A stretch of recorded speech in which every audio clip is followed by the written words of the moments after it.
most famous master I thought wine. you'd forgotten my name for a minute. Sure. So, Richard Bampfield, as by the Lily way, cheers. should a glass of wine here, which I would enjoy, but actually this is a very normal size. It's just, but yes, Richard Bampfield, I am a master of wine, as Lily has said. I'm an educated alcoholic.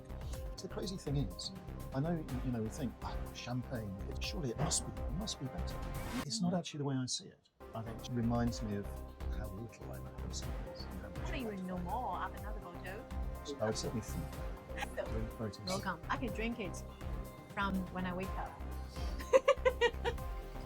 Or fast it if I have enough bottle. I'll try and explain the good habits of wine. You will explain the bad habits of wine. Okay, shall we stop from now? Better heard, I think.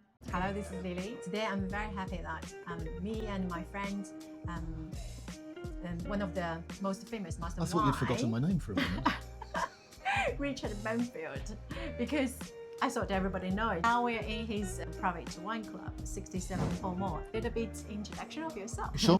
So, Richard Bampfield, as by the Lily. way, cheers. Cheers. But I'm conscious that with this, it does make it look as if I've got a very, very big glass of wine here, which I would enjoy, but actually this is a fairly normal size. It's just the camera that shows it bigger than it. But I'm trying to be defensive or anything.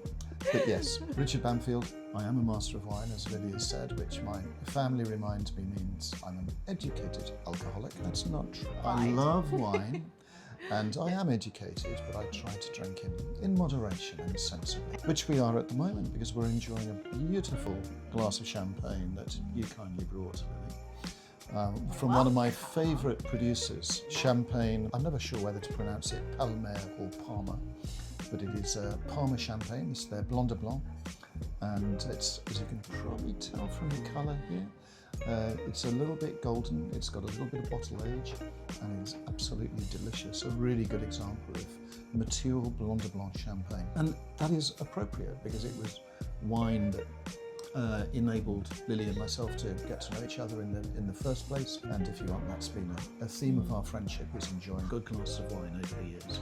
Always.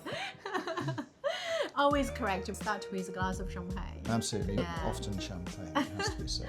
Yes. Especially, tell me more about your past. You are being so deeply involved in the champagne field as well. I've always enjoyed champagne. I love sparkling wines generally. And yes, I suppose, I'm never sure as a master of wine whether I particularly specialise in any one area over another, but I guess the areas that I'm most comfortable, most knowledgeable about are the French regions, so Champagne, Bordeaux, Burgundy probably. Yeah. But I like to think that I try and keep my knowledge up to date with wine regions all over the world. But I do particularly like Champagne, and it is a great sadness to me that actually these days I hardly ever visit Champagne. I make up for it by drinking it, but I don't often visit, which is a shame.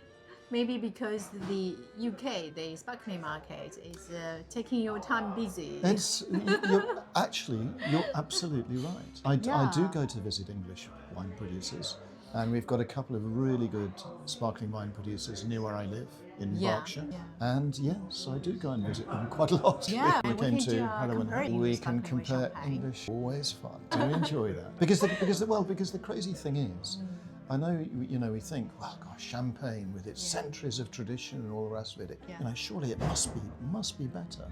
And yet, it's not actually the way I see it. I think champagne can be absolutely outstanding. I think English sparkling wine can be absolutely outstanding. Yeah. And I quite like the fact that actually they make different styles. We redefine what's really bring the... They're different. Oh no, we have Peter here, sommelier, looking to get in on the act. Okay.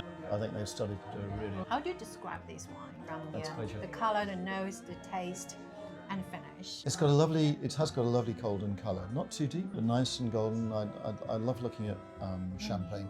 Now, because it's been in our glass for a little bit, you can't see the bubbles coming up in the glass so well, but when it was first poured, you could see the beads, the bubbles in the glass, and I love that. The aesthetics of wine are something I think we often neglect, how beautiful wine can look in a nice wine glass. And the first impression is so important. First impression is super the whole absolutely experience. If what we've got in our glass or what we've got in the plate in front of us looks good, it makes us thirsty. And also the people around you. Of course, Lily. That's why I enjoy your company. One other reason. How come I just shift attention to myself? I don't mind that.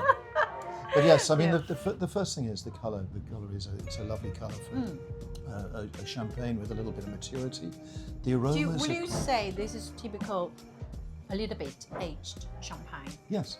Yeah. So champagne, typical of a white wine, when it's younger, it tends to be paler in colour, and as it gets older, it develops a more golden colour. Yeah. And I think this is quite typical of that. And it's not, you can tell it's not really deep, but it's just aged a little bit in terms of colour. We all know champagne is the ultimate, how to say, the art of blending. So for this champagne, from your kind of grape variety could be, and what kind of vintage wine they could blend into? I have the advantage of knowing that it's a Blanc de Blanc, and in champagne that means it has to be Chardonnay. So it'll be 100% Chardonnay. Yeah. And although the funny thing is, I know people often make a big distinction between Blanc de Blanc and Blanc de Noir, the black grapes in Champagne and the white grapes in Champagne. And I know we're trained that we ought to be able to taste the difference. I don't think it's always quite as easy as people make out, and I think sometimes it's quite difficult to tell whether a Champagne is black grape dominated or white grape dominated. But I quite like that. I don't want to be obvious. I quite like some of wine's mysteries, you want, and the fact that it's wine can surprise you, and so this, yes, as I know that this is a Blanc de Blanc, it tastes like a Blanc de Blanc, which is great. But if you'd given it to me blind, would I be absolutely 100% sure it was a Blanc de Blanc? I don't know. That's probably the charm of champagne. That's why they call it, right? Blending, because they don't want you to be too much in this technical kind of field. They want to just enjoy with the mysterious information, but you just think it's so beautiful. I think you make a really good point, and I think that's more true of champagne than it is still wines. I think with a lot of still wines, the producers do want you to know all the technical details, and they're very proud of the fact that how the wine was made and whether it was aged in oak and what oak barrels and all that sort of stuff. With still wine, that does seem to be very important. With champagnes, often they feel that information is less important. Champagne is much more about the mood, the experience, and I applaud that. I think that's really good, because I actually think that's what, for most people drinking wine, they want the pleasure. They don't necessarily want the technical stuff. Exactly. That's why the wine subject is so interesting, because it just brings you different kind of happiness sense. I think we, to my mind, we probably spend too much time trying to describe the flavours of wine and trying to describe how it was made, and not enough recommending the right occasions to drink it, and how the wine can best be enjoyed. It's about enjoyment. It's all about the enjoyment and the pleasure of the drink.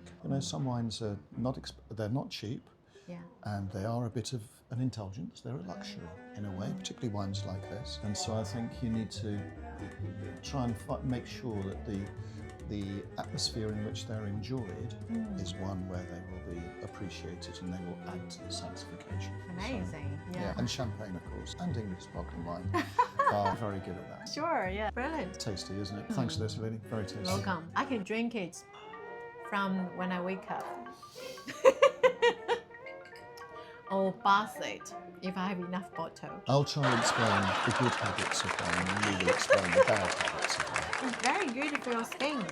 Probably you don't know, What, applied internally or externally? Wow. Okay, shall we stop from now? Better had, I think. We'll have a quick bottle for here, because refreshing. I love this. Do you pick up a note of sherry though as well? For me, there's sort of dried apricot as well.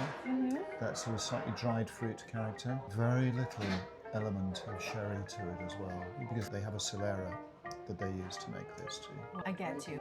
Especially on the palate. I think it's beautiful. I love this wine.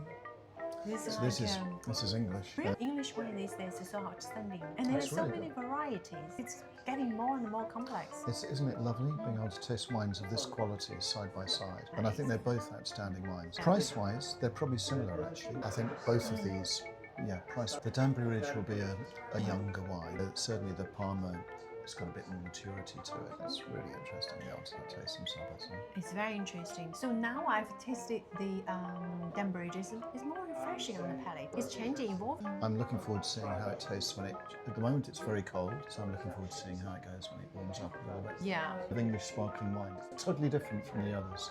because they use a Solera process. I think it's about 40% of the blend is a Solera-based wine. So it gives it like a slightly sherried character to it, which gives I find much more complexity. So it's a question of balancing that complexity, but with the freshness and the vibrancy. Their vineyards were only planted in 2014. So the oldest wine can only be 2007. They just didn't have any grapes till 2017. So none of it can be that old. And that's what's exciting about it. It just gives more complexity. Color-wise,